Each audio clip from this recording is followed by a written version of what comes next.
talk to professionals caring for my mom, who, of course want to find out from me, background and whatnot, because there's no one else to find that out from. You're not going to get it from my mom, And they gave me permission not just to not talk to my mom when she just obviously thinks she's fine and wants me to get her out of there, but also to not talk to other people. Like, my mom's safe and she's where she needs to be. That's the bottom line. She's safe and where she needs to be. And that old church woman, the one who's bossy, keeps calling me. Even when I told her I don't want to talk to you, she keeps calling me. And she doesn't leave a voicemail. So I got permission from strangers, like, you don't have to talk to anyone. All you have to do is your mom's safe. She's where she needs to be, and that's that. That church woman, I told you, she's focused on my mom having a UTI. She does not have a UTI. She's not well, period, or she wouldn't be in this place, and all that wouldn't have went down last week in the first place, okay?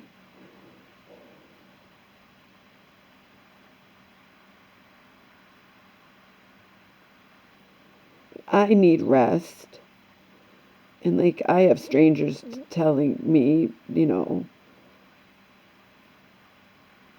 I need to, it's out of my hands, and I need to, just rest, just realize that it's out of my hands, and, maybe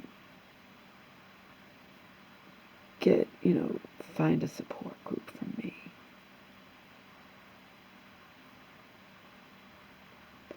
That's it.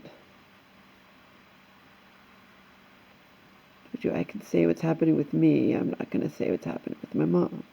She's safe. She's where she needs to be. It's that simple. And people want to live in her life, want to live in La La Land, and, they can do it, but they're not going to sit there and try to tell me X, Y, and Z.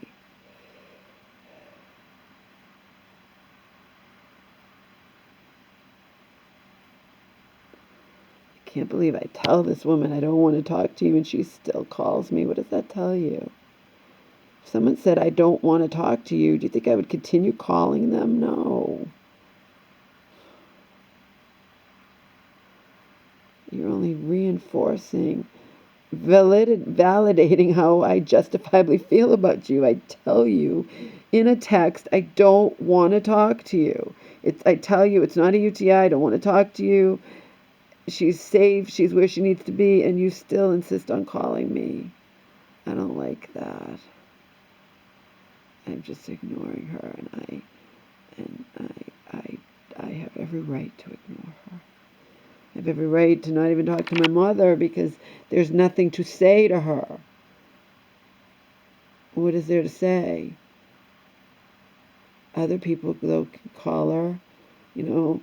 She doesn't hate them or blame them that she's in there and she wants to get out. She thinks I have the power to get her out when I don't.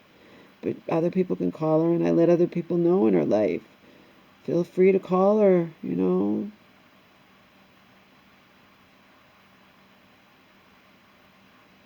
That's all. I've been binge watching Euphoria.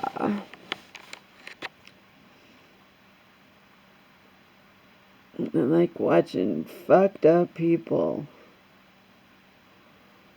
There's some profound things that get said in that show, particularly in season 1, episode 9, where Rue meets with her sponsor in that diner, and the whole show takes place in that diner, and she comes up with shit, which means the writer of the show comes up with shit that I have definitely thought and felt about life and God and everything else, and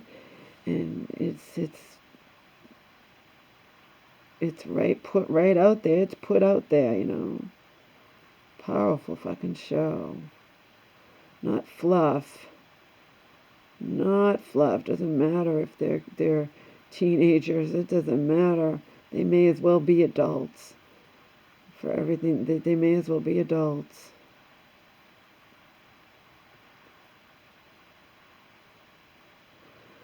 And then Rue, oh my God. She's essentially a good person at heart.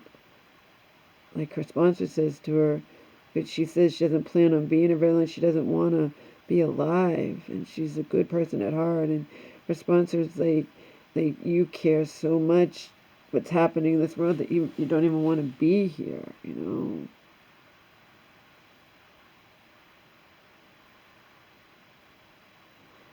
But she goes down a bad path and then plans on selling the drugs.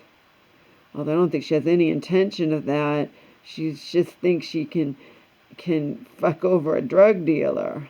The drug dealer, who's female, is like, she presents this thing like, we can have straight A students selling your drugs and there'll be no risk because blah, blah, blah, whatever. They don't even follow that storyline. She winds up not doing anything of the sort. She just wants free drugs. And the drug dealer's like, all right, I'll front you $10,000. But remember, I find a way to get my money. So if I don't get my money, back, if you don't make me all this money that you're promising,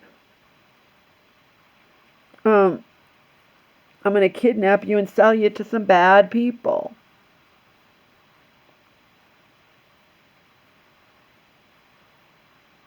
And then you even have Fezco, who's a longtime drug dealer, but it's not even his fault. He was born into it.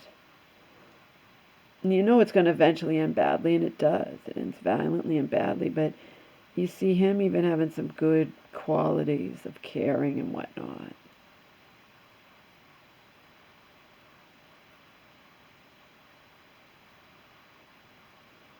Like I said, not fluff, and it was a fucking escape. I binge watched it.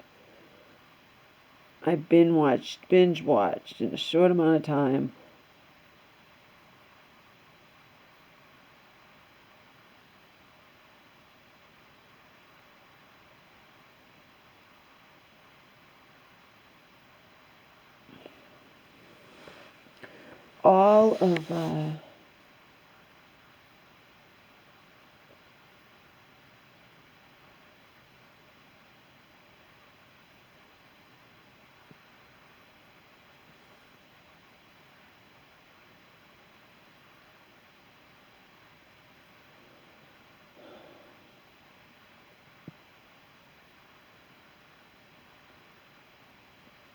All of season 1 that I'd already seen most of, but then I want to watch it, like really watch it with subtitles so I can really see what's happening and really understand it. I watched all of season 1 and all of season 2. I binge watched it, all with subtitles, and powerful, powerful shit.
wonder why I stopped talking is because I get these pains, and again, I spent those hours and hours and hours in the hospital not that long ago. So I would never do that again unless I really felt like I was like on my deathbed or something. I don't know what it is. Could be anxiety. Could be whatever. Who knows?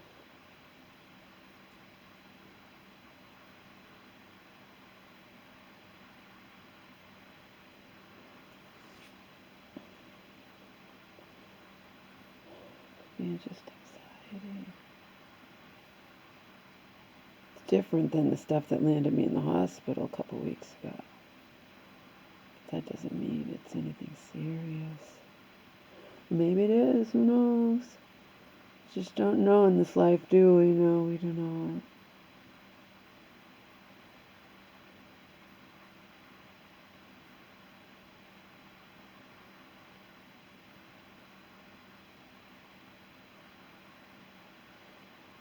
Just want to sleep.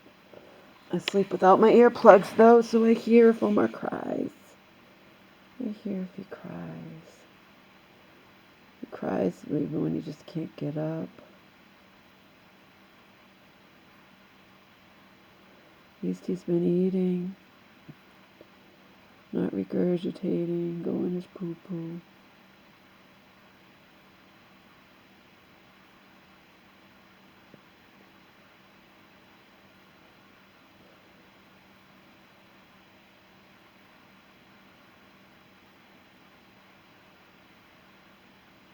Yeah, euphoria, total just escape.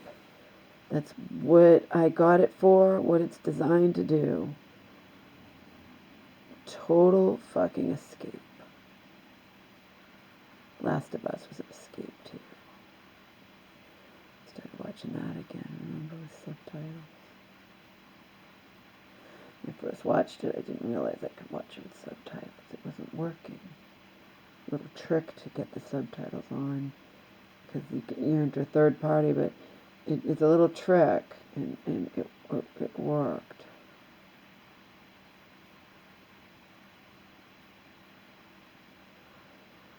And I've watched most of the Mike and Molly's.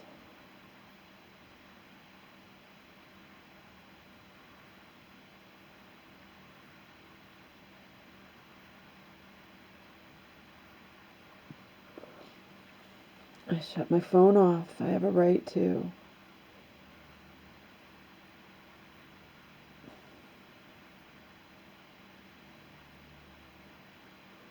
I say that, but do I feel it deep down? No, that's the whole point with me. It's just endless fucking anxiety and guilt and self-hatred and just the whole 9 yards.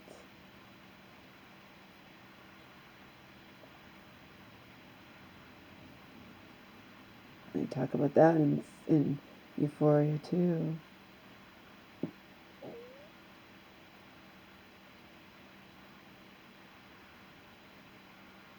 Cat's trying to have confidence, and everyone's saying, just laugh. He's like, I fucking hate myself, you know. And Rue's the drug addict, and she thinks she's done things so horrible that they're unforgivable. And her sponsor, who's done horrible things but has been clean now for several years, is like nothing. It's not unforgivable, because what about redemption? If you just think, I've said this before, if you think whatever you've done is so horrible and there's no such thing as forgiveness or redemption, then you just think, well, I'm already a horrible person, I might as well do more and more horrible things. Then you have all these people walking around feeling that way. So there has to be, forgiveness, redemption, no matter what it is, if you've done, if you're sorry.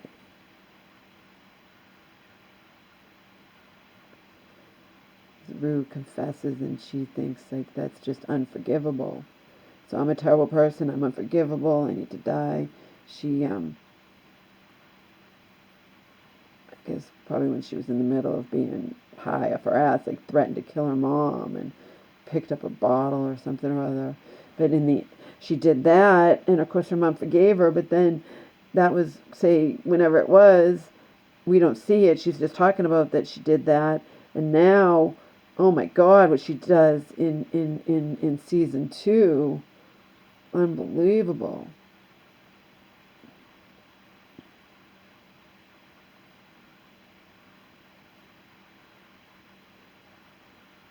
But she is forgiven. Hardest part is even when she's forgiven by others who love her, she's not able. The most difficult thing is forgiving yourself, you know.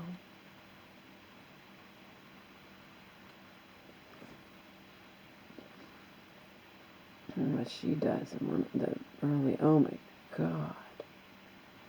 I'm watching it, I'm like, holy fuck.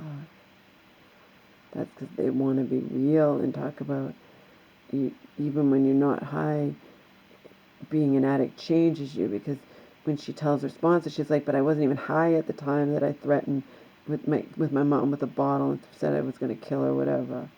And he's like, you change as a person, just in general, whether or not you're high at the time of doing whatever, X, Y, and Z. Being an addict changes you.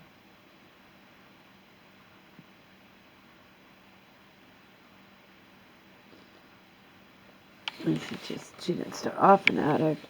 She started, her dad, she was watching him die slowly of cancer, and he was beloved to her.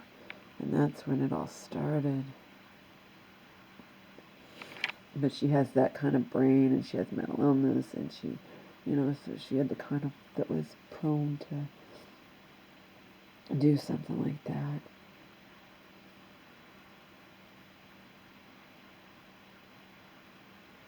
Well written show.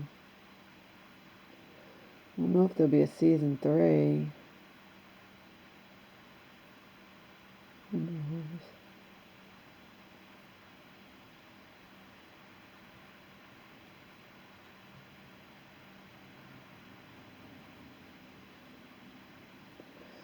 Yeah, when I feel like I have pains in my chest, I don't know if it's anxiety. I don't know if it's because I'm not wearing a bra, because the bra bothers me, and then I have, big bazookas that are way down and are heavy, and that could be all it is. Who knows? You can't just run off to the hospital for everything, particularly if think you have chest pains, unless you really, really, like, because you get there and they give you every test imaginable, and they don't play around.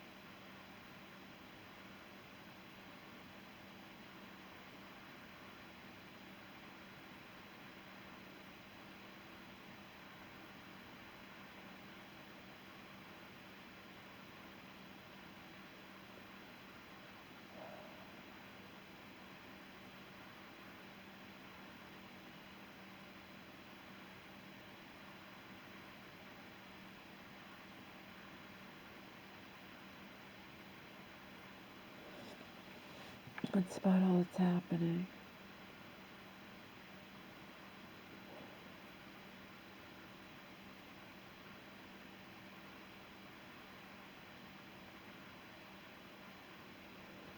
Just been binge watching that show. Total pure escape. Just escape, that's all. Just escape.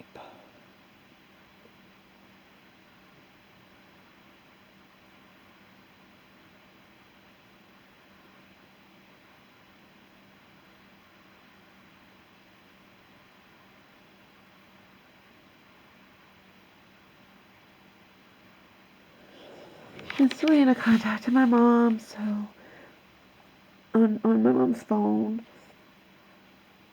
It's hard to, Selena's was gone for a while. My mom hadn't called her, she hadn't called my mom, and then to suddenly, like, update somebody who hasn't known all along. Selena's like, what you're telling me is unfathomable. What do you mean she starved herself in front of you? That's what she did.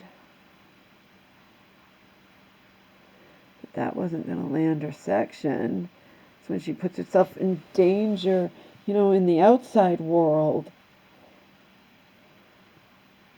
And delusions got the better of her.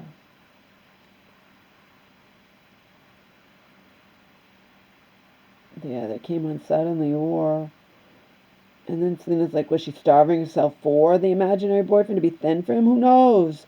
She didn't mention him until the very, very end. After we had a nice, where she started eating again for 10 whole days. And then suddenly it got just worse, like a light switch.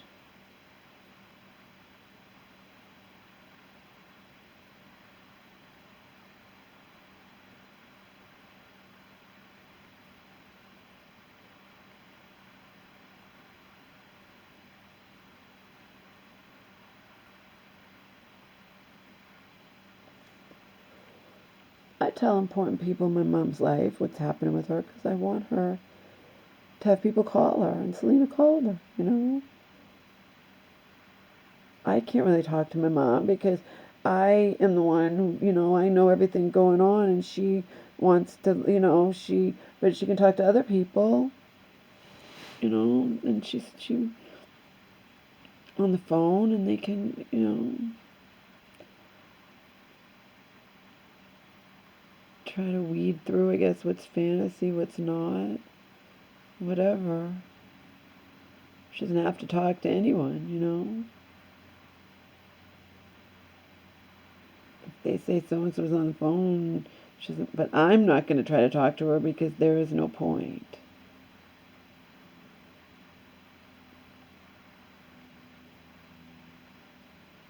She'll say, I never want to talk to you again for the rest of my life. I hate you. And then she'll call me, but she just wants me to get her out of there. That's how it always is. This is just the same old thing. And I can't get her out. She's where she needs to be. So I don't know what's going to happen. Like I say to people, professionals and otherwise, life is really, really hard. I don't blame anybody for wanting to live in fantasy. But you can't act on it. Can't act on it.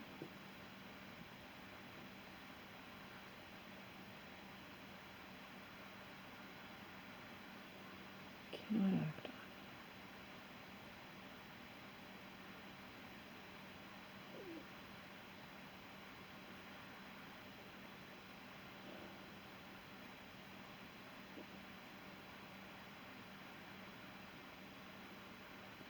that.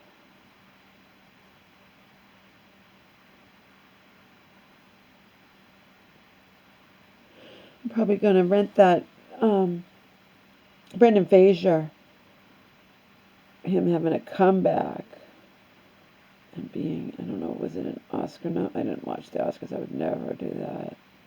Years and years ago, I used to watch them, and sometimes, and they're just, no way. I have outgrown that crap. Still read the In Touch magazine, but again, when in Rome, my mom loves that magazine, and it comes to my house, so I read it. And I also, on her behalf, which is my behalf as well, I complain when it doesn't arrive, and then they don't give it to you, so you miss out on that issue that exists because you can see the cover of it online, but they extend your subscription. And that's that, too. Just pisses me off when the magazine doesn't arrive. One time I think one came like a month later or something. Something had happened to it, who knows. It's all ridiculous. Anyway, Brendan Fraser has this new movie. I guess he didn't do any good movies or any movies for a decade. I don't know, a long time, and it's called The Whale, and I like powerful movies like that. I might probably will rent it, through Xfinity, Comcast. Rent it for, whole $6. Half the price of a matinee movie, give or take, and